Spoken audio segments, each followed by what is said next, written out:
Hey guys, Froggy Ace here, and today I bring you what I am going to be calling a meat potato casserole. I got this fan request from someone named Brooke. She's a friend of mine, and she sent me horribly made instructions that I'm going to be trying to follow. And yeah, that's what I'm going to be making today. I got some potatoes, got all of these ingredients over here, got a pot full of water, got a fryer, and got some assorted cheeses. Now, of course, unfortunately, I couldn't get all the ingredients today because unfortunately I'm missing two ingredients. I'm missing Colby Jack cheese, which I'm substituting for Swiss and cheddar just to see how that works out. And I'm also missing a green onion. That onion right there is just a regular onion. So yeah, let's get started with these potatoes. Now the first thing we want to do is cut the potatoes. What you want them to be is about in an inch-ish cubes, all of them. You can leave the skin on if you want, but what you really want to do is get the cubes so you can mash the potatoes by inch. So basically, just like this, try and take off the skin as much as you can. And you're gonna do that with all 5 of the potatoes that I have in there.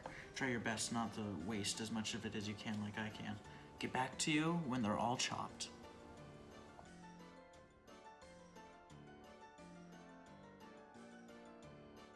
And when you're done with all those potatoes, they should all look about like this. Ignore this one. I kind of was pretty shit at cutting this one now that I look about it. But yeah, just like that, you get all these little inch-long cubes of potatoes. And then what you need to do is start shoving them into the water. Gotta keep putting them in there. Don't worry, the fire's not on right now. It's about to be, but keep putting it in there because we're about to make some mashed potatoes with all of these potatoes. We're gonna mash them and bash them. So with all of that underway, you need to get to the flame. As always, you must motivate the fire to, and then sweetness. And don't forget to add a pinch of salt to all of this. So with a little bit of salt, just gotta, boom, just a pinch of salt. Sweetness, and now we're going to work on the meat. So now I have the meats, but the first thing I'm gonna do is drain the blood out of both of them, since they are quite bloody since they've been defrosted. Before you really start getting into the meat stuff, what you want to do is you want to dice a bell pepper, and you also want to dice an onion. So what you want to do is keep cutting that, and you want to dice it. Oh shit, the fucking sticker. What you want to do, obviously, is you want to dice it. So keep cutting these until they're both into small little pieces. Yeah.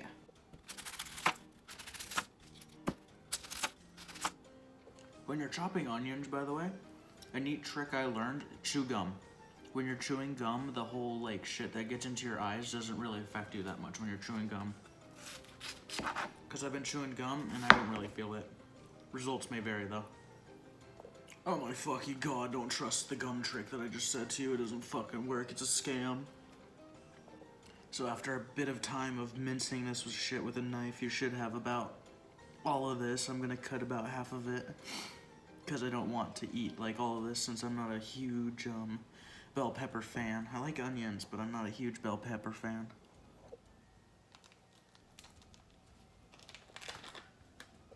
Alright, once you're done crying and using up mini tissues, you want to mix all of your diced onion and bell pepper with the meat that you have here. About a pound. I have more than a pound because I want to get rid of it. And you got onion powder, garlic powder, and some corn on the cob in a can. This has juices in it, so I'm just gonna drink the juices because I'm a weirdo and I genuinely enjoy corn juice. Yeah, see, got the juices in there.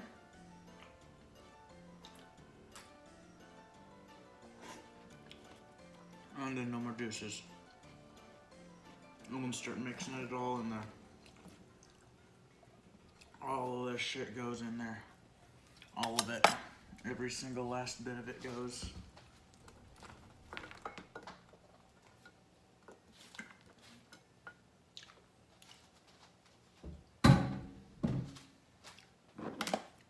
of it is on sale.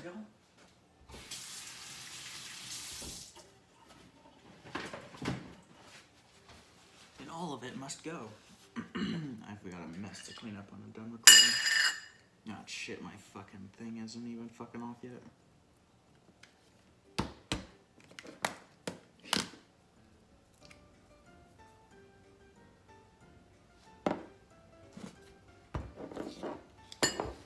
Put in about as much as you want. That's about as much as I put in the garlic powder. For this much food, you're definitely gonna put a lot more into it, but yeah. And then what you wanna do is start squeezing it down and then put it on the fire. And then once you have it all mixed together, you wanna mix it even greater together by use your hands if you must, just to get it all mixed in together. And then when you're done mixing it, put it on the fire. After a bit of time of mixing it all together, you should have this meat abomination mixed with all of the different shit that you put into it. It being me. Yeah, did I mention that this was made by a friend? Request by a friend? Yeah. This doesn't look too appetizing. I might have made it wrong because she didn't kind of give me clear instructions. She just gave me ingredients and I'm going with it, but yeah. Alright, let's put it on the fire. You already know it, but of course, it will need some motivation. And motivated, it has become. Yeah, this is gonna probably take a while to cook with how much meat's in it, but thankfully, because it's mashed together beef, hopefully it cooks differently. Let's see. Make sure you're constantly stirring it and keeping it up to date, by the way, so that it all doesn't cook unevenly. Just keep attacking at it and keep making sure that it's evenly cooked. Also make sure you're keeping an eye on your potatoes for the right temperature for them to be at, so they're nice and smushy. When your potatoes are nice and mushy, drain the water. I would have shown that on camera, but I'm not fucking with that. Even the sink is still smoking, cause that was hot, and if I fucked that up, I would have been in the hospital with melted skin. So yeah. Now you need to put all of this and mash it together with some milk and butter into this thing. And then what you want to do is put cheese on top of it, and then put all this, and then put cheese on top of that, and then shove it into the oven. I'll show you the process as I go. Alright then, once you get the potatoes ready, put some butter in there, a dash of milk, and then toss in all of the potatoes. Be careful of the heat of the thingy. Oh yeah, no, that's cooking. And then get to mashing. Mixing it all together in there until you have mashed potatoes. What you can also do during this time is add in some sweet peas. So I'm also going to drink that water, and then I'm going to add some peas to it. On second thought, I'm not going to drink the pea juice because it's nasty, so I'm going to drain it instead. Add in all the peas, and then yeah, get back to mixing. After a while, you should have the mashed potatoes and everything mixed, and what you need to do from this point on is trying to even it out on the bottom of the damn thing. Because you're going to be layering this thing like lasagna, so what you want to do is get it as flat as possible before you start adding shit to it. And what are we going to add, of course? We are going to be adding... I added a bit too many peas. I shouldn't have done the whole damn jar, but, yeah, it's fine. Doesn't look too awful. I mean, it looks pretty gross with all the peas in there, but putting on the layer. And then what we want to do is add the cheese, the Swiss and the cheddar. Alright then, so get to adding the Swiss and the cheddar and see how that tastes. We're going to be throwing this into the oven, by the way. So just be wary of that. I wasn't given an exact time, so I'm going to assume at low temperature for maybe 20 minutes. Maybe 20 minutes. Yeah, 20 minutes sounds about right. And then yeah, get like about 3 cheeses of each on each side, just so they don't mix. And if they do mix, it's like pretty damn evenly. Yeah, you're normally supposed to do this with shredded cheese. But alas, the Jacoby Jack that I had in the fridge was not ready. It was expired, of course. And then you want to finally add in your meats to all of it. Make sure that the meat juices aren't in the damn thing. So you want to get rid of that. And then finally, dump the meat all on top of it. Get the meat all up on there and make a mess while you're at it. And then of course you want to even it all out. That one's simpler to even out than the rest of it.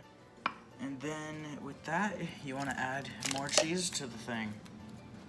So once again, more... This is actually starting to look pretty good. So more cheddar on one side and then more Swiss on the other. Very nice. Very, very tasty looking meal now that I'm looking at it, honestly. I'm starting to understand. I am starting to see the food. I am starting to see the appeal. And finally get the Swiss.